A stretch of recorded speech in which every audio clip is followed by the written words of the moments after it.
Hello everyone, welcome back to my channel sunrise वाले सुनिए sir. क्या आप भी हाई स्कूल के एग्जाम में इस बार बैठने वाले हैं या आप इंटर के एग्जाम में इस बार बैठने वाले हैं? तो ये वीडियो आपके लिए है। आप चाहे हाई स्कूल के विद्यार्थी हो चाहे इंटर के विद्यार्थी हो, ये वीडियो आपके लिए बहुत ही हेल्पफुल होने वाला है। आप जानते होंगे जैसे इंटर में जो ग्रामर का टॉपिक होता है, जैसे सिंथेसिस हो गया, ट्रांसफॉर्मेशन हो गया, सिंटैक्स हो गया, या हाई स्कूल के टॉपिक की बात कर ली जाए तो इसमें आता नहीं कि आपको ऑप्शनल क्वेश्चन करके आते हैं, सेंटेंस को रीअरेंज करने के लिए आता है, या सेंटेंस में फिल इन दी ब्लैंक्स करके उसमें पार्ट्स ऑफ स्पीच और टेंसेस के को फिलअप करना होता है, उचित फॉर्म भरना होता है। तो ये जो प्रॉब्लम्स आती हैं ये कैसे दूर कर पाएंगे आप, इन सबको लेके इस वीडियो में हम चर्चा करने वाले हैं।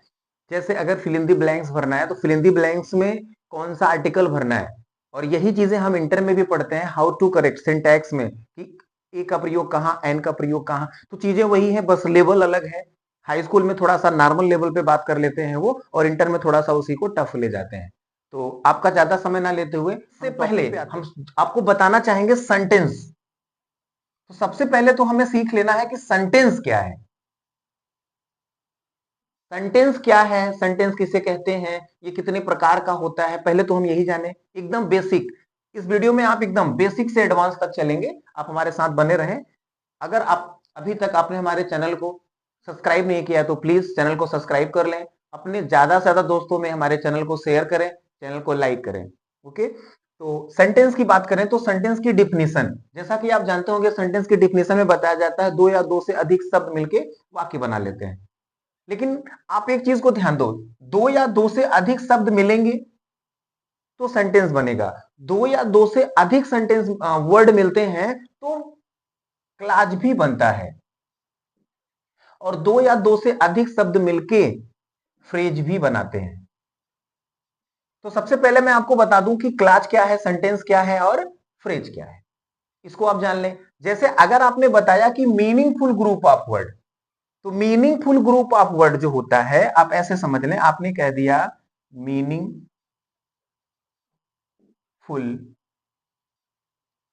ग्रुप ऑफ वर्ड्स, शब्दों का सार्थक समूह, सेंटेंस होता है, क्लाज होता है, फ्रेज होता है। ये तो कॉमन चीज हो गई।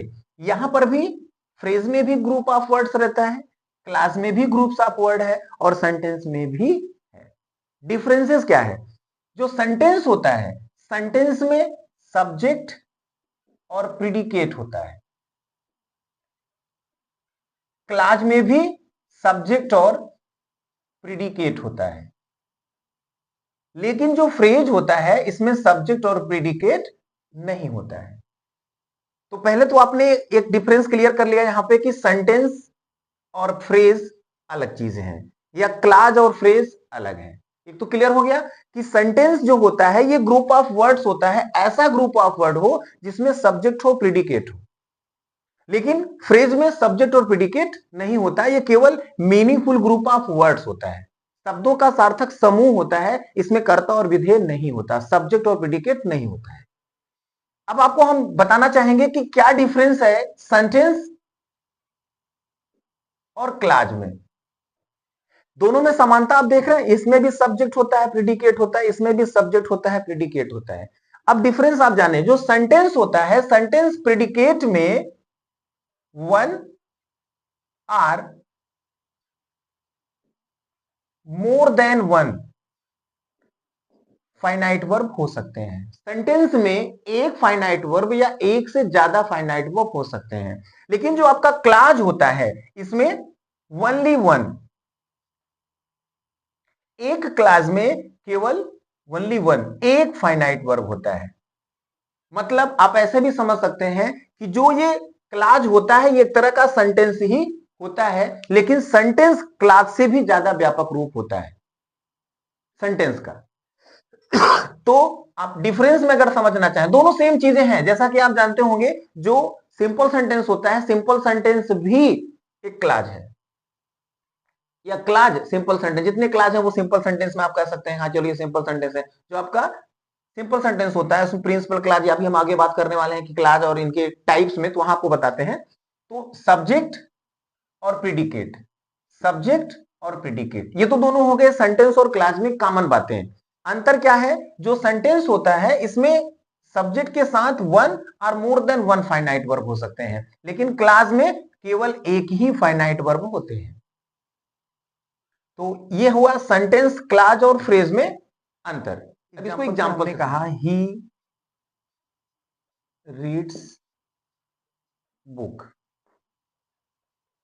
दे प्ले क्रिकेट, बट जरा ध्यान से आप देखें सेंटेंस को। हमने आपको बताया कि जो सेंटेंस होता है, सेंटेंस में फाइनाइट वर्ब की संख्या एक या एक से ज्यादा भी हो सकती है। यहां पे हमने कहा ही रीड्स बुक, इसे हम सेंटेंस कह सकते हैं, यह एक सेंटेंस है। क्लास क्या है भैया, ओनली वन फाइनाइट वर्ब, जिसमें फाइनाइट वर्ब की संख्या केवल एक हो, तो ये सेंटेंस भी है और क्लाज भी है। यहां देखिए, they play cricket but I learn, अब ये सेंटेंस तो है लेकिन इसे हम क्लाज नहीं कह सकते, क्योंकि यहां पे फाइनाइट वर्ब की संख्या एक से ज्यादा हो गई। क्लियर हो रहा है? नीचे देखें, यहां पे है in the corner of the room, ये क्या है, ग्रुप ऑफ वर्ड तो है उस कमरे के कोने में, लेकिन इसमें कोई सब्जेक्ट और फाइनाइट वर्ब नहीं है, सब्जेक्ट और प्रेडिकेट नहीं है, तो यह केवल और केवल फ्रेज कहलाएगा। आई होप आपको क्लियर हो रहा होगा। अर्थात आप ऐसे भी कह सकते हैं कि जितने सेंटेंस हैं उनमें क्लाज हो सकता है, या ऐसे समझ लीजिए जैसे यह एक क्लाज है, ही रीड्स बुक, इसे हम सेंटेंस भी कह सकते हैं। यहां पे अगर हम बोलते दे प्ले क्रिकेट, इसे हम एक वाक्य भी कह सकते हैं और इसे एक हम क्लाज भी कह सकते हैं। But I learn my lesson, एक फाइनाइट, एक क्लाज ये है, एक क्लाज ये है, अर्थात एक ही वाक्य में क्लाज की संख्या एक या एक से ज्यादा भी हो सकती है। क्लियर हो रहा है? किसी भी वाक्य में क्लाज की संख्या एक या एक से ज्यादा भी हो सकती है, लेकिन क्लाज में ऐसा नहीं हो सकता कि किसी क्लाज में एक से ज्यादा वाक्य हो जाए। ऐसा आपका डाउट क्लियर हो रहा होगा? क्लियर हो गया। सेंटेंस क्या है, क्लाज क्या है, फ्रेज क्या है, तीनों में कॉमन बात यह है कि तीनों ग्रुप ऑफ वर्ड होते हैं, डिफरेंसेस है तीनों के यूज में। अब इस डिफरेंस को देखते हुए जब हम आगे बढ़ेंगे तो अब हम पहचान पाएंगे सेंटेंस के एरर्स को। ठीक है, आगे बात। और प्रेडिकेट, सेंटेंस के ये दो पार्ट्स होते हैं, सेंटेंस सब्जेक्ट जिसे आप हिंदी में कर्ता कहते हैं, प्रेडिकेट जिसे आप हिंदी में विधेय कहते हैं। किसी भी वाक्य में, जैसे ही रीड्स बुक में ही हो गया सब्जेक्ट और रीड्स बुक कहलाएगा प्रेडिकेट। क्लियर? अब ये जो सब्जेक्ट है, ये जरूरी नहीं सब्जेक्ट हमेशा वन वर्ड का होगा, ये मोर देन वन वर्ड में हो सकता है। तो उसमें क्या स्ट्रक्चर आएगा, इसको समझें। जो सब्जेक्ट होता है आपका, ये मेनली आप कह देंगे दो प्रकार में डिवाइड हो जाएगा। एक कहलाएगा हेड वर्ड और एक कहलाएगा क्वालिफर। आगे ये क्वालिफर और डिवाइड होता है, तो क्वालिफर डिवाइड हो जाता है डिटरमिनर्स में, एडजेक्टिव में, और तीसरा एडजेक्टुअल फ्रेज में। अभी मैंने आपको पीछे बताया कि फ्रेज क्या है, group of word which has not subject and predicate. Determiners, adjective, adjectival phrase. Determiners के अंतर्गत जैसे आर्टिकल का अगर प्रयोग है सब्जेक्ट के साथ में, तो समझिए वो डिटरमिनर के अंतर्गत है। पोजेसिव,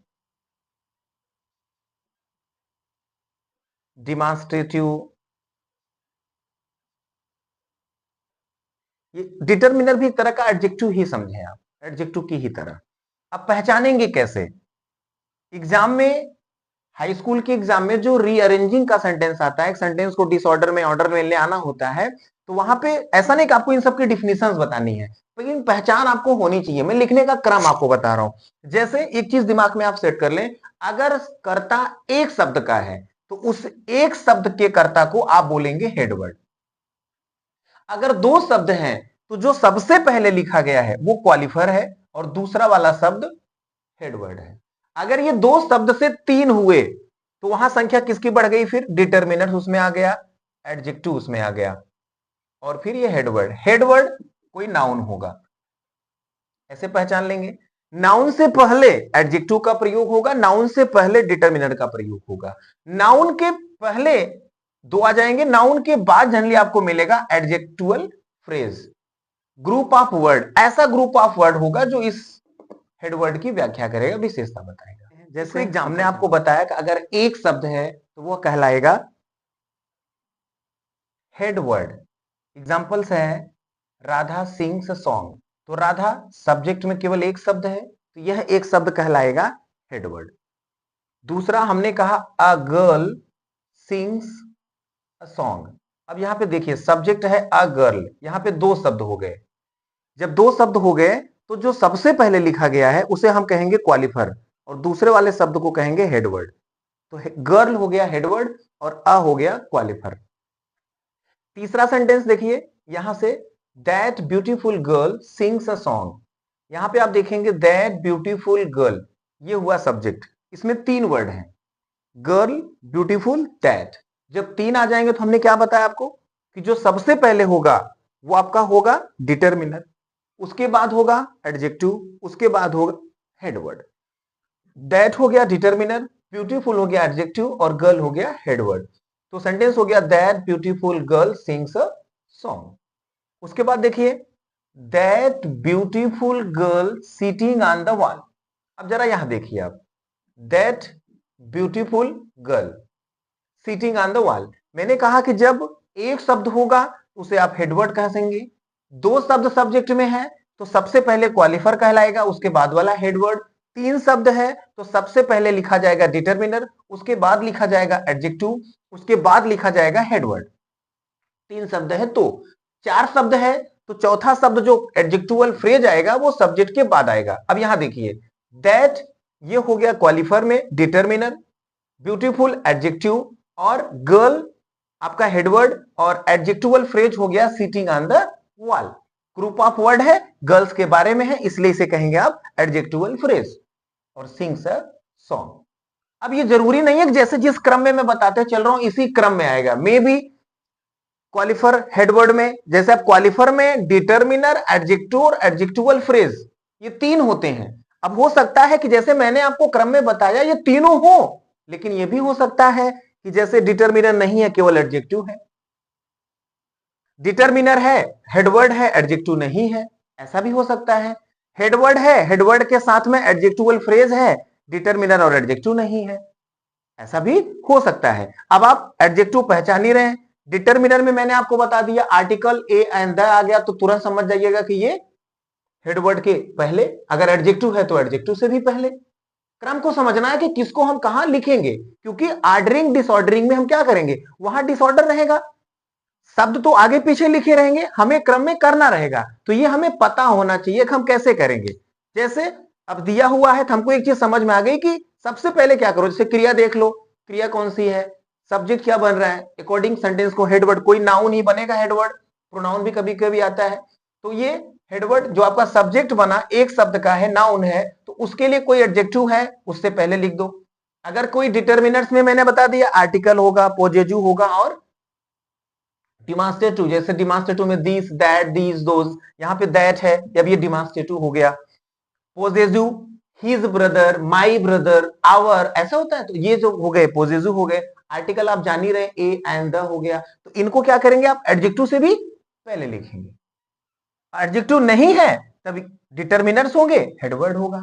अगर एडजेक्टिव भी लिखना है तब यही क्रम आपको ध्यान रखना है कि हमारा जो क्रम होगा हम सबसे पहले डिटर्मिनर लिखेंगे, फिर एडजेक्टिव लिखेंगे, फिर हेडवर्ड लिखेंगे।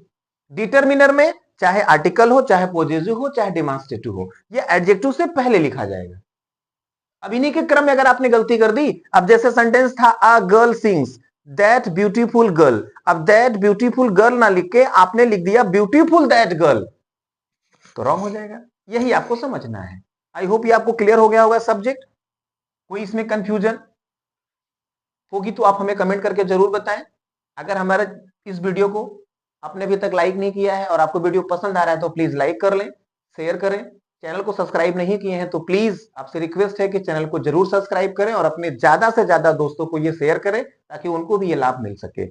आगे आप देखेंगे प्रिडिकेट में क्या पार्ट होता है, प्रिडिकेट की चर्चा कर ली जाए तो प्रिडिकेट में वर्ब आएगा। अब वर्ब से जुड़ी जो चीजें रहती हैं जैसे एडवर्ब हो गया, प्रीपोजिशन हो गया, ये सब यहां आपको दिखने को मिलेंगे इस क्रम को। अब ये हाई स्कूल लेवल में इतना ही रहता है, डिसऑर्डरिंग कर देंगे, आपको ऑर्डर में करना रहेगा, तुरंत उनको कर लीजिए। अब उसके बाद इंटर लेवल में ये कैसे पूछते हैं, इंटर लेवल में इन्हीं के एरर्स को पूछते हैं, जिनको जहां होना है वो वहां प्रयोग नहीं करेंगे। जैसे सब्जेक्ट कुछ लिख देंगे, वर्ब कुछ लिख देंगे तो एरर्स हो गया, उसको हमें फाइंड आउट करना होता है, करेक्ट करना होता है। आगे हम उसकी भी चर्चा कर लेते हैं, लेकिन उससे पहले सेंटेंस को कंप्लीटली जान लेते हैं। सेंटेंस के पार्ट को यहां हमने समझा कि सब्जेक्ट और प्रिडिकेट मेनली सेंटेंस के दो पार्ट होते हैं। अब पार्ट के बाद हम जानते हैं कि सेंटेंस के प्रकार, सेंटेंस कितने प्रकार का होता है, काइंड्स को जानते हैं। सेंटेंस कितने प्रकार के होते हैं, काइंड्स ऑफ सेंटेंस। सेंटेंस को दो भागों में डिवाइड किया गया, दो तरह से डिवाइड किया गया, ऐसे समझ लें आप। जैसे एक तो सेंटेंस, जो हमारे सामने सेंटेंस होता है उसकी जो मीनिंग होती है, अर्थ जो होता है, भाव जो होता है, उसके अनुसार इसे डिवाइड किया गया है 5 भागों में। एक असर्टिव सेंटेंस, ऑब्जेक्टिव सेंटेंस और पांचवा exclamatory sentence. Assertive, interrogative, imperative, objective और एक्सक्लेमेटरी, ये सेंटेंस के अर्थ भाव के अनुसार, उनकी मीनिंग के अनुसार है। सेंटेंस का जो मीन होता है, अर्थ भाव होता है, उसके अनुसार सेंटेंस 5 प्रकार का होता है। हाई स्कूल में हम अर्थ के अनुसार ही सेंटेंस बनाते हैं, उसके अनुसार उन्हें अरेंज करते हैं, ये हाई स्कूल लेवल में हो गया। या सेंटेंस का जो एरर आपको ढूंढना होता है तो सेंटेंस के अर्थ के अनुसार ही एरर पकड़ते हैं कि सेंटेंस को ऐसा कर दिए तो अर्थ ऐसा हो गया, अर्थ गलत हो गया। इंटर में आप एक चैप्टर पढ़ते हैं ट्रांसफॉर्मेशन, वहां आप सेंटेंस को चेंज करते हैं। और एक सबसे इंपॉर्टेंट चैप्टर आपका फॉर्मेट्स को लेके होता है सिंथेसिस, जहां पे आप सेंटेंस को निर्माण करते हैं, सिंपल से कॉम्प्लेक्स कंपाउंड ऐसा करते हैं। तो वो क्या है, स्ट्रक्चर के अकॉर्डिंग सेंटेंस होता है, बनावट के हिसाब से सेंटेंस 3 होते हैं according to their structure. Structure के अकॉर्डिंग 3 है, सिंपल,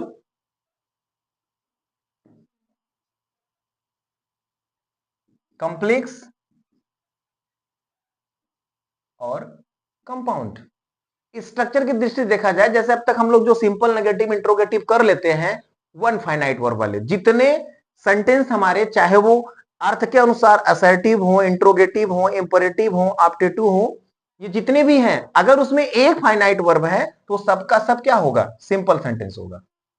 अब एक फाइनाइट वर्ब, मैंने शुरुआत में आपको बताया था कि एक फाइनाइट वाला वर्ब जो सेंटेंस होता है उसे हम कहते हैं क्लाज, अर्थात जितने सिंपल सेंटेंस हैं सबको हम क्लाज कह सकते हैं, या जो हमारे क्लाज होते हैं वो सिंपल सेंटेंस होते हैं, क्योंकि सिंपल सेंटेंस में भी एक फाइनाइट वर्ब होता है और क्लाज में भी एक फाइनाइट वर्ब होता है।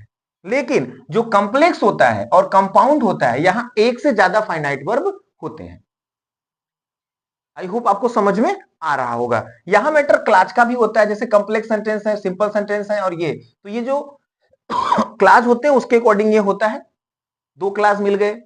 अब 2 क्लास में, जैसे क्लास के प्रकार में आप पढ़ेंगे, आपने पढ़ा होगा डिपेंडेंट, इंडिपेंडेंट क्लास, तो उनके अकॉर्डिंग इनकी स्ट्रक्चर, इनका निर्माण होता है। इनके निर्माण में आगे हम वीडियो में आपकी चर्चा करेंगे। तो अभी हम आपको केवल बताना चाह रहे हैं इस यहाँ पे कि काइंड्स ऑफ सेंटेंस, सेंटेंस के प्रकार। तो जनरली आप जान लें, सेंटेंस अर्थ के अनुसार अगर डिवाइडेड है तो 5 प्रकार से, और स्ट्रक्चर के अकॉर्डिंग है तो 3 प्रकार से, सिंपल, कॉम्प्लेक्स और कंपाउंड। आई होप ये आपको समझ में आया होगा। आज की इस वीडियो में मैंने आपको बताया कि सेंटेंस कैसे पहचानेंगे, सेंटेंस की पहचान क्या है, और सेंटेंस क्लाज और फ्रेज में अंतर क्या है। होते तो तीनों ग्रुप ऑफ वर्ड हैं, क्या तीनों एक है, नहीं, तीनों में अंतर है, इस अंतर की चर्चा हुई। अब आप सेंटेंस, कोई भी ग्रुप ऑफ वर्ड आपके सामने है, उसको देख के आप बता सकते हैं कि ये सेंटेंस है, ये फ्रेज है, ये क्लाज है। उसके बाद हमने चर्चा कर ली काइंड्स ऑफ सेंटेंस की, सेंटेंस के प्रकार। तो सेंटेंस मेनली 2 तरह से डिवाइड किया गया है, मीनिंग के अकॉर्डिंग, स्ट्रक्चर के अकॉर्डिंग। अर्थ के अनुसार सेंटेंस 5 प्रकार का होता है और स्ट्रक्चर के अकॉर्डिंग सेंटेंस 3 प्रकार का होता है। आगे अगले वीडियो में हम लोग इसके एरर्स को लेके आएंगे और कैसे हम उनको पहचाने कि इसमें क्या एरर्स है। अब एरर के लिए, जैसे हम जब सेंटेंस पहचान गए, तो सेंटेंस के निर्माण को भी समझ गए कि सेंटेंस में क्या कैसे होता है, सब्जेक्ट को प्रीडिकेट को देखते हुए, तो उसी के अकॉर्डिंग हम उनके एरर्स को भी पकड़ लेते हैं। अपने इस वीडियो के सेकंड पार्ट में मैं आपको बताऊंगा कि कैसे आप उसके एरर को सही कर लेंगे और कैसे तुरंत देखते ही एरर को पहचान लेंगे कि यहां यही एरर है, ये नहीं ये होना चाहिए। ओके,